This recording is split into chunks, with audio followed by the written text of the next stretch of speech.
So, hello everyone, and happy Monday, or at least it is at the time of this video being recorded. But wanted to just log in, send you a quick message. I'm going to try to make this short as possible. I can't even tell you how busy it is in the office today, but I wanted to come on and sort of make this a check-in point as far as the course is concerned for this month, because identifying your target audience, it's not the easiest thing to do, but as I said in the lesson, in the training portal, that it is one of the things that the average author neglects to do, and it shows. Um, so, although it may take some time in the beginning, some of you may be having some difficulty. I do understand people who say this is great information, but I really don't feel like it's necessary, or for whatever reason, they just don't make it a priority. I can assure you from firsthand experience, as well as what I continue to see with certain authors, is that you will definitely pay for it on the back end. Sometimes what is the easiest thing to do long term is not sustainable. So that is why I started off the year with this lesson: how to identify your target audience. And we know that's important. So I'm going to use an analogy. Bear with me on this one. I would say it's like, if you think of either someone you're married to now, your partner, or maybe a really great relationship you had that you're no longer a part of, think about the beginning. Think about what they did that made you say yes. Certainly, they probably were not the first person to ask you out. They probably were not the first person to flirt. They probably were not the first person to say they were interested in you, but it was something they did, a combination of things that really made you just say yes and give it a chance.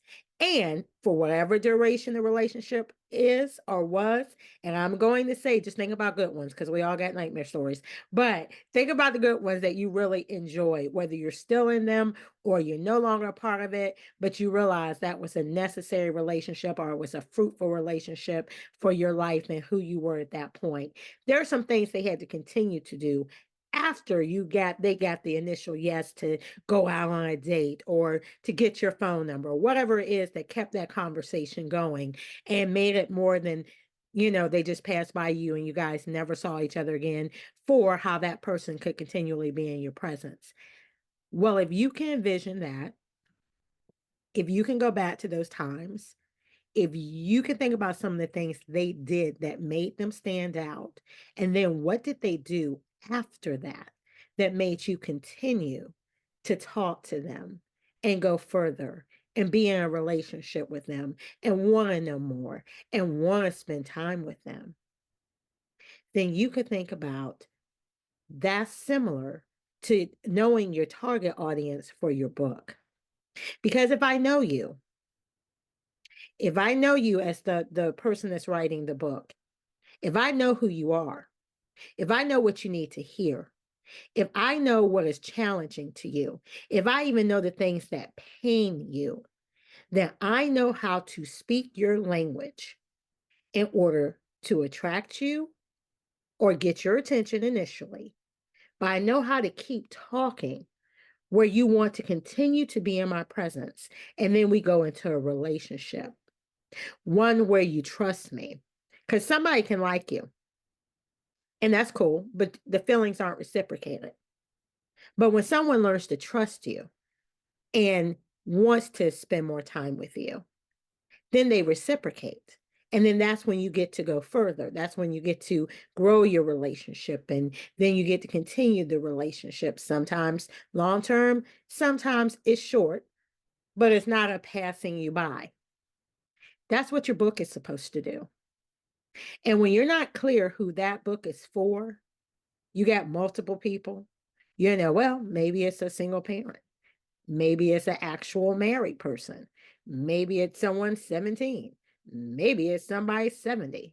Maybe it's somebody that likes the topic I talk about. Maybe it's somebody you're going to come with this exhausted list, and you're not really hitting anyone. You're making more work than you have to. That's just like that person that will stand before you, try to get your attention, and let's say they're flashy. So they want to show you their successes and their accomplishments. But what if you really like people who are humble and people who are very spiritual? You may look at their presentation and all these things they think that's impressive to woo you. You might find it offensive. You might find it annoying. And it might turn you off instead of opening the door for continued conversation, actually getting to know this person. And my friends, that's what a lot of authors do with their book. You go with the things you think are fabulous. You go with the things that you think, why would someone not like to read this book? Of course, after I present it, after I say this, after I show this, after I post this, after I tell you about my book, you're just going to buy it up. But if I don't know my target audience this book is meant for, then I might be saying things to the wrong people and actually repelling them from buying my book versus having them buy it. Why? Because I wasn't clear on who my book was for. I wasn't clear on what they wanted in the book.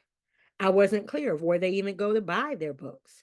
And I'm just out here saying anything, doing anything at any place, and often not the place my ideal audience is from. I'm going to use another example in closing. It's like getting in your car, putting the keys in the ignition, going back in reverse, and have no plans of where you're going. You got a full tank of gas, thank God. But you're just going to drive around till you land somewhere. Now, I can tell you, when I was young, that was cool sometimes. I just wanted to be out the house, had some free time, didn't really know where I was going, and said, hey, I'm going to go somewhere and maybe get something to eat. But I'm not going to pick a place. I'm just going to drive out.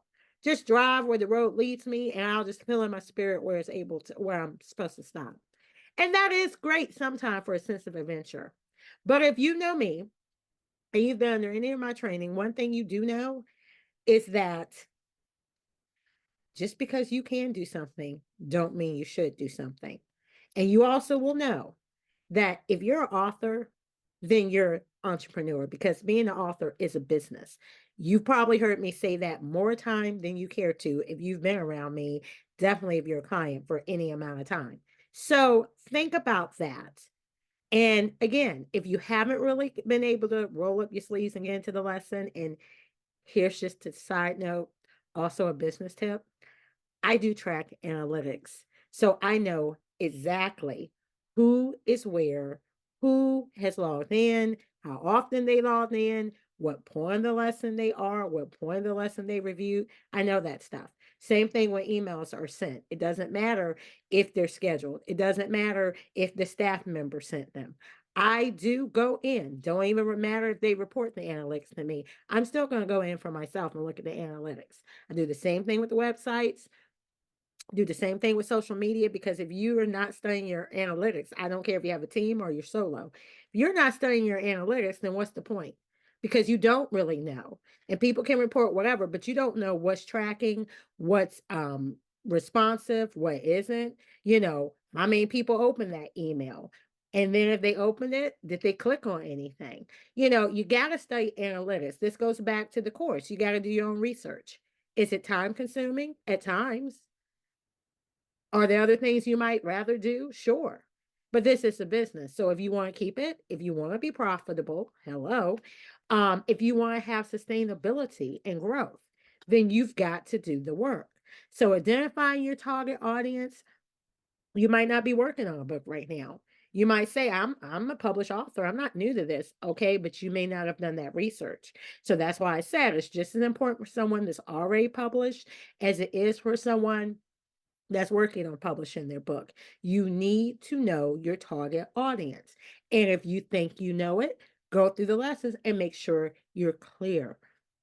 A lot of things are changing in the literary and publishing world, just like any industry. A lot of things changes on a regular basis. So what you cannot afford to do as a business owner, or what I wouldn't advise you to do in life in general, is get comfortable. Because remember, there's a lot of number one businesses, huge corporations, multi-million dollar enterprises that no longer exist. And some little man, some newbie that they laughed at and thought wasn't a threat, is partially or totally responsible for them no longer being in existence. Name of the game is pivoting. Name of the business is data.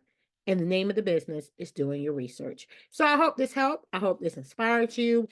Please pick up that lesson, because I'm not just going to give a lesson and not check to make sure, you have any questions, any tips I can give you. And as always, you can ask questions. If you're going through the course and you don't understand something, or you got the general understanding, but you want to know how to proceed, you can always email us and ask that question.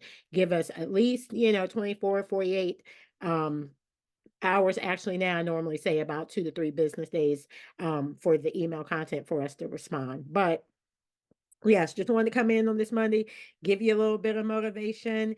And now just wish you a very blessed new week, very blessed day. And again, if you have questions, you know where to find us. Take care, and bye bye for now.